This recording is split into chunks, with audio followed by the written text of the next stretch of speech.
Hey guys, welcome back to the channel. All right, we've got a new topic here. We're going to talk about how all the animals fit on the ark. This was a monstrosity of a task, but I'm super excited about this, and this made my brain hurt studying all this information. So I did this for you guys. So if this is your first time here, go ahead and hit that subscribe button and like button. It helps the gospel grow and get these videos out to the world. And actually, right before I put this together, there's a guy named Bob that subscribed to the channel. He's my 67th subscriber. So thank you, Bob, for subscribing. So let's dive into this. Let me tell you real quick who we're about, and then we'll kind of dive into the meat of this. So I hold the position that the earth is 6,000 years old. God created everything in 6 days. That's what the Bible says. That's what he says he did, so I believe it. And we know the earth is around that 6,000 year age. When you look at Adam, the first creation, all the way to Jesus, that's 4,000 years, and from Jesus' time till now, that's another 2,000, and you get about 6,000 years. And there's a lot of evidence all over the world for a young earth.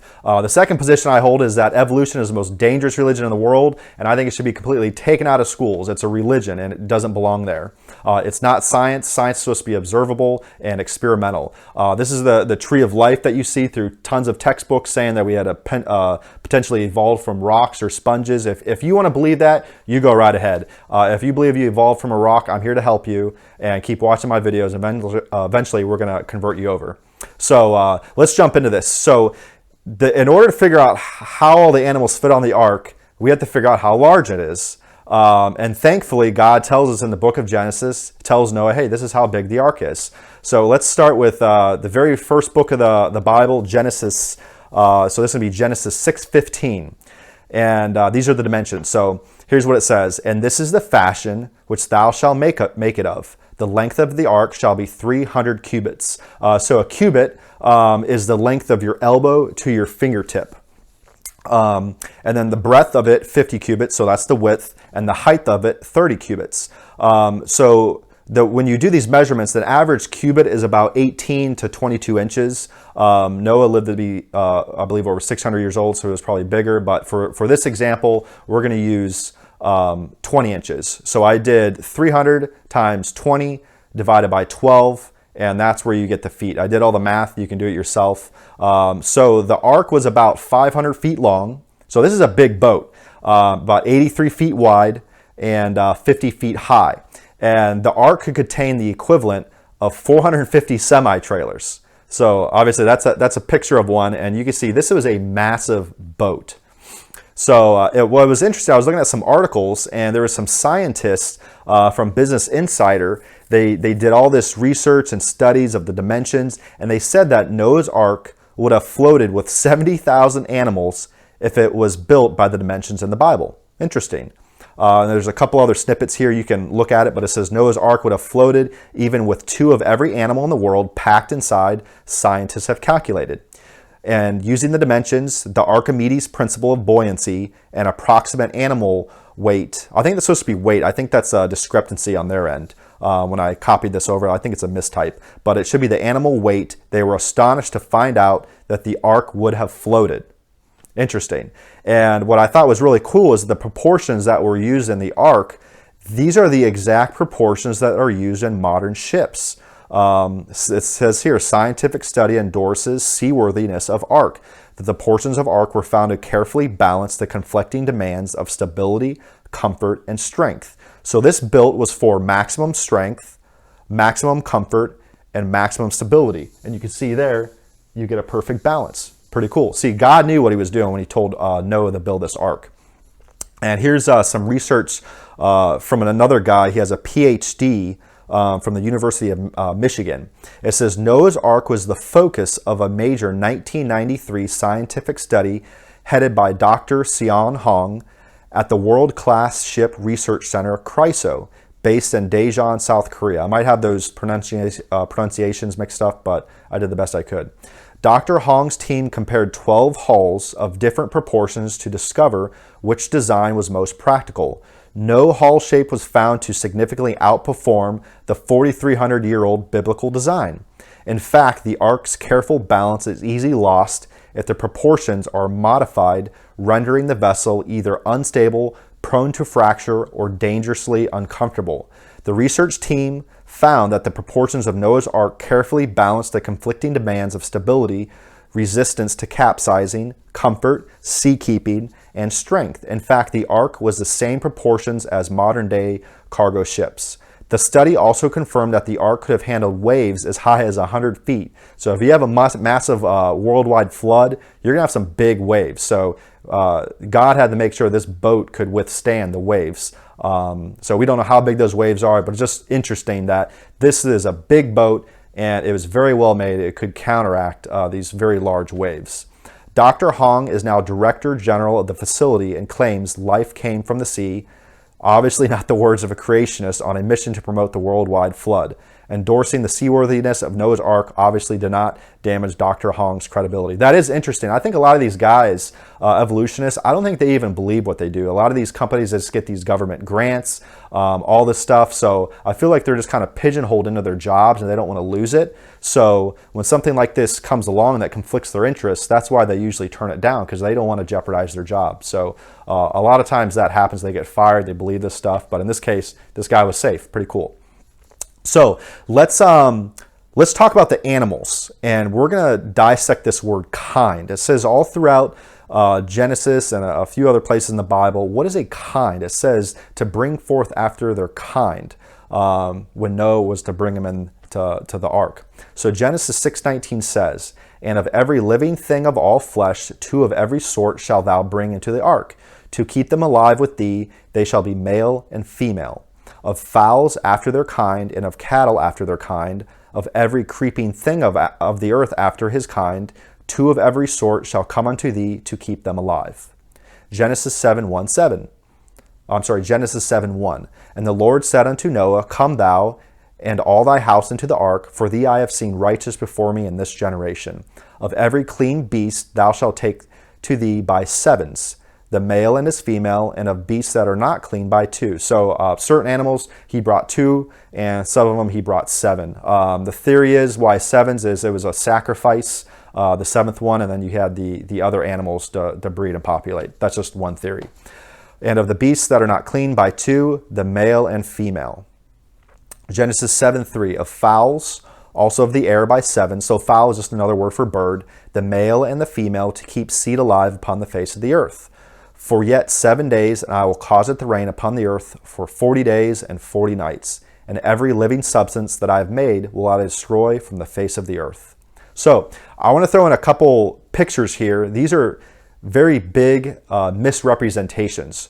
We always see these photos, it seems like of a small boat, but these massive animals in it. And how are you going to fit all these animals if they're these massive animals and elephants and giraffes and zebras? And here it is. This is just a little kid's book. You have this very small boat confined with all these big animals. Well, I have a theory about that. The animals probably weren't big. They were probably babies. And I thought this was a funny picture here. It's, in terms of dinosaurs, we'll go into this later. But yes, dinosaurs were on the ark. So if you look at this, again, we're about to dissect this word kind, what it is, but there's about 60 to 80 different kinds of dinosaur, and the average size dinosaur is the size of a buffalo. The largest dinosaur eggs are the size of a football. So here's the theory. Noah probably brought babies into the ark. God said, hey, just make sure you bring a pink one and a blue one, because obviously they can reproduce and populate the earth. So why would we bring babies on the ark? So there's a couple reasons why. They take up less space. They're going to eat less food. They excrete less waste, and as a young animal, they have more time to reproduce and populate the earth. So it makes sense to me. So most likely, Noah was very smart, and he's probably brought babies or mid-sized type animals. So Genesis 1:1, and God said, let the earth bring forth the living creature after his kind, cattle and creeping thing and beasts of the earth after his kind. What is this word kind? And it was so. So most creationists agree. If you look at the taxonomic hierarchy of animals, you have kingdom, phylum, class, order, family, genus, species. A kind is probably most related to family based on taxonomic rank. So here's the definition from biologydictionary.net. Family is in turn more specific. Some families in the order Carnivora for example, are Canidae, dogs, wolves, foxes. So when you look back at these animals, a dog, a wolf, a coyote, a fox, this was most likely one kind. And this is where evolutionists will say, hey, gotcha, see, there's evolution. See, there's a big difference between macroevolution and microevolution. And I would be careful using that term microevolution. I would call it just variations within the kind or variations within the gene code. When you sit back and look at this, these all look like some type of dog, that these could have come from each other. And there's limitations here. You have, small dogs and big dogs, but they only get so small and only so big. So I would say this is variations within a kind. You don't ever see a dog evolve into a giraffe or a mosquito or a fish. If you want to believe that, that's okay. You can go ahead and believe that. Same thing with cats. When you look at the panther and the lynx and the cheetah, these all probably came from a common ancestor. Can you guess what that is? It's probably a cat. They all look like cats. This is actually, I think this is pretty new. This is a cross between a zebra and a donkey. It's called a zonkey. And when you sit back and look at them, a zebra and donkey, they look pretty alike. This is probably a kind. So you can look at this article, but again, this just explains macroevolution is apparently one type of animal somehow evolving into another type of animal. That's just fairy tale land. We've never seen that, and you can't observe it. But microevolution, again, I would call that variations with a kind. You have long-haired animals, say long-haired rabbits, short-haired rabbits. You have all these different color eyes. So you have variations within a kind. That's just an intelligent designer saying, hey, I want you to be able to adapt to certain environments. So what I thought was interesting is I went to the American Kennel Club, and they acknowledge that there's about 350 dog breeds. They recognize 195. I read some other websites. There might be around 400 to 400 to 500. So there's a few hundred types of dogs. So here's what's really interesting. It says, even more amazing, think that this is where I'm getting at right here. The vast majority of these breeds are fewer than 500 years old. Indeed, most are fewer than 150 years old. Biologists are puzzled about how tiny genetic changes can produce so many dog varieties in such a short time. Interesting. So I bring up this dog, the Doberman. I used to have one. Miss her a lot. Favorite dog I ever had. But this dog was created in 1895. So if you think about it, all the dogs of the world that you see today were not on the ark. So you can have just a handful of dogs and create all the dogs that you see today. Here's a picture of just 30 dogs or so. And a lot of these dogs are actually starting to die out. You have the dogs with the flat noses. Those will probably be gone here in the next 50 to 100 years, probably before that, because there's limitations. You'll never have a dog the size of Texas. You'll never have a dog the size of an ant. And at some point, there's limitations where they just die out. So this comes from Answers in Genesis, really cool website. This is just a quick transcript. It says, I'm often told Noah couldn't have fit millions of species of animals on the ark, but he didn't have to.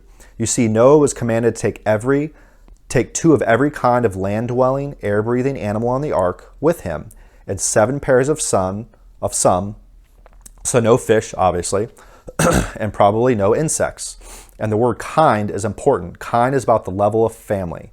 In our modern classification system, so Noah didn't need species, he needed kinds or families. God knew what he was doing. That means he only needed about 1,400 kinds or less than 7,000 animals. That's not a lot. As we show at our life-size ark, Noah could easily fit them on board. So if you're not familiar with, Ken Ham owns this website, Answers in Genesis. And I think in Kentucky, he built this life-size ark.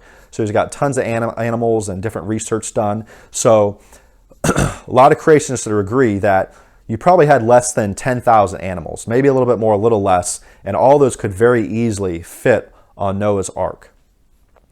Here's another website, creation researcher John Wood. Book, Noah's Ark, a feasibility study, estimated the number of ark kinds as the number of families of extant and extinct air-breathing, land-dwelling animals totaling about 8,000 or 16,000 individuals, including the sevens of birds and clean animals that would require merely 1/3 of the ark's volume. leaving plenty of space for provisions and people. So even at the max end, say it was 16,000, that's only going to fill up 1/3 of the volume of the ark. And you can look back that you could have a handful of dogs, a handful of cats, and you can populate the earth and create all different kinds of animals. So I don't see an issue here. So let's jump into this a little bit. Genesis 7:22, all in whose nostrils was the breath of life of all that was in the dry land died. So I thought that was interesting. Nostrils. Insects don't have nostrils. Again, it says only those of nostrils with the breath of life. So insects don't breathe through their nostrils, they breathe through their skin. So here's a couple websites. It says insects have spiracles on their exoskeletons to allow air to enter the trachea. In insects, the tracheal tubes primarily deliver oxygen directly into the insect's tissues. The spiracles can be opened and closed in an efficient manner to reduce water loss. Here's another article. Do bugs breathe through their skin? Insects do not breathe the same way that we do. Oxygen travels to insect tissues through tiny openings in the body walls called spiracles, and then through tiny blind-ended air-filled tubes called trachea. So insects didn't need to be on the ark. So they could easily float on carcasses or logs. They could build colonies. Ants do this all the time. Insects would be just fine outside the ark. So when you're talking about all these different animals, it was most likely just the land-dwelling mammals and amphibians and whatever you want to call them. But insects really probably didn't need to be on the ark because it says only those with the nostrils. Insects breathe through their skin. And yes, fish will be just fine. They have plenty of water. You don't need to worry about that. So what about the animals? What did they eat? Because I know this question was probably gonna pop up. And I'm glad you asked. So let me tell you about little Tyke, the vegetarian lioness. So Noah didn't have to have meat on his ark. And let me tell you about this article real quick. From 1946 to 1955, a female African lion born and raised in America lived her entire lifetime of 9 years without ever eating meat. In fact, her owners, Georgia and Margaret Westbow, alarmed by scientists, reports that carnivorous animals cannot live without meat, went to great lengths to try to coax their unusual pet, Little Tyke, that was the name of the lioness, Little Tyke, to develop a taste for it. They even advertised a cash reward for anyone who could devise a meat-containing formula that the lioness would like. The curator of a New York zoo advised the Westbows that putting a few drops of blood in Little Tyke's milk bottle would help in weaning her, but the lioness cub refused to touch it, even when only a single drop of blood had been added. The owners of Little Tyke, though apparently not Christians, were so reassured by this that they no longer